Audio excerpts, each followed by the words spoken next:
CNBC TV 18 and India Bonds presents Bond Street. Welcome to Bond Street, and in the series we have a very special guest joining in today. It's Mr. Ashish Chauhan, MD and CEO at NSE. Mr. Chauhan, hi, thank you so much for joining in. And when we talk about the bond markets, we do realize that the last 10 years perhaps did not yield much in sense of volumes or participation therein. But 2025 has been a great year. And is that a building block for the next few years now, would you say? I broadly agree with your observation. Why? Because when Mr. Modi took over in 2014, India's equity market capitalization was 67 lakh crore. Today it has gone to 475 lakh crore, right? And so it has gone up 7 times. Right. The bond market has remained where it was, which is probably 15-16% of the total GDP, whereas the equities market has gone to 140% of the GDP. And that's where basically we have seen that sort of divergence between equities and bonds emerging. But there have been also underlying reasons why the bonds market or the debt market in India has not developed. And for me, that includes the overall debt to GDP ratio. I mean, if you take a look at the debt to GDP ratio of US, it is more than 5:1. China is also 4:1, 5:1. India is running with all the bonds and all the loans put together on the total economy at some 0.6, 0.7:1. So we are like literally 5-6 times lower than what we should have given the size of economy. Right. And so if you want to grow fast, you will have to use debt very well. You don't have to sort of balloon it up in an unproductive way, which was the concern during 2012-13. Okay. But today we have actually sort of shrunk the bond market, which itself is unhealthy in my opinion. Right. So when we have this vision of Viksit Bharat and almost all segments and sectors seem to be working towards that, and when you have a developing nation, you need long-term capital stability therein. Would you say that the bonds will play a very important role therein? Each economy, I mean, if you look at the last 1,000 years, the city-states, the cities, the development of every economy, including the last 40 years of China's growth, has been on the back of debt. And that is what we need to understand, that the long-term debt is absolutely essential for any economy's growth. And no economy can build infrastructure basis equities. Equities are inherently risky, and they are what we call quarter se quarter tak. And that's where you don't sort of invest for 30 years, 40 years. Whereas the pension funds, which have long-term liabilities, the insurance companies, and many other similar entities, trusts, they require continual income flow, and that's where private equity guys, and that's where we need to promote such institutions to invest and make life easier for them, because we have now a plethora of regulators. Each of them have their own very tight regulations, and they inherently ensure that the bond market, which is actually where they are supposed to get their returns from, ends up not developing that well. And that's where I think a lot of coordination amongst the regulators is required. Otherwise, ball is like falling between all these regulators. Right.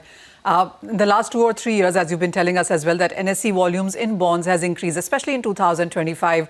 What is it that NSE plans to do from here on, and what policy support are you then looking for that? In a way, of course, the tax policies, if they become favorable to bonds, then that becomes easy. Last 10, 11 years, we have seen much more tightening on the bond side, on the taxation side. But effectively, what we have seen is that the OBBB platform, which SEBI mandated recently in 22, we started working on it. And then in 22, we had per bond around 100 transactions a year.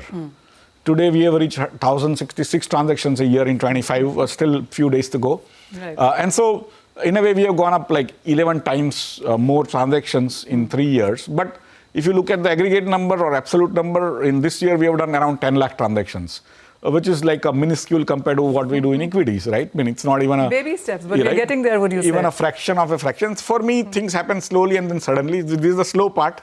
Suddenly, somewhere things will happen. For me, OBB platforms have been great boon for investors to come into the markets and taste the bond markets directly. And then, of course, we have also applied We are currently around 29 OBP platforms. Probably more will come. Okay. They will go out. We need to do market making through OBP platforms or otherwise for investors to get that small little lot liquidity when they want to come out, because liquidity is an absolutely essential function of a well-functioning market, and that's where we have not yet been able to provide that low amount of or small amount of market making, which has been a boon in SME market. If you look at SME equities, have come up very well due to the market making being made compulsory by SEBI. But in the bonds, we have not yet seen that. Hopefully, SEBI will do it in 26.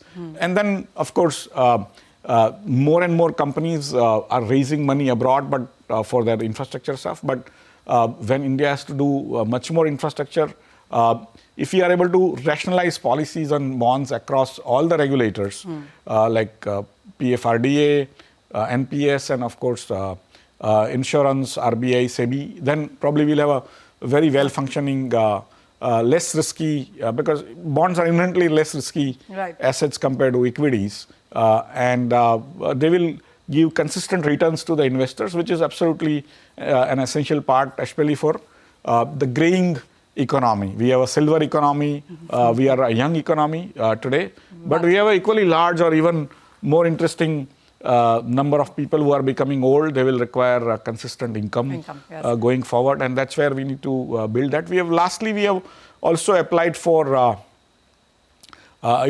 corporate bond index futures and government bond index futures and options to SEBI, so that if those sort of approvals come, then you can create a tertiary liquidity basis which the secondary liquidity come in. The primary market on bonds, we have done very well. We are raising CPs and bonds and InvITs and REITs to the extent of almost $250 billion a year on NSE alone. And so that's a very large number, but then there is no trading, right? So that's where people hold to maturity, and we need some trading happening. Mr. Chauhan, as always, thank you so much for joining in. Really appreciate your time here with us at CNBC TV 18. And with that, that's all the time that we have on Bond Street. Thank you for watching. CNBC TV 18 and India Bonds presents Bond Street. Investments in debt securities, municipal debt securities, securitized debt instruments are subject to risks including delay and/or default in payment. Read all the offer-related documents carefully.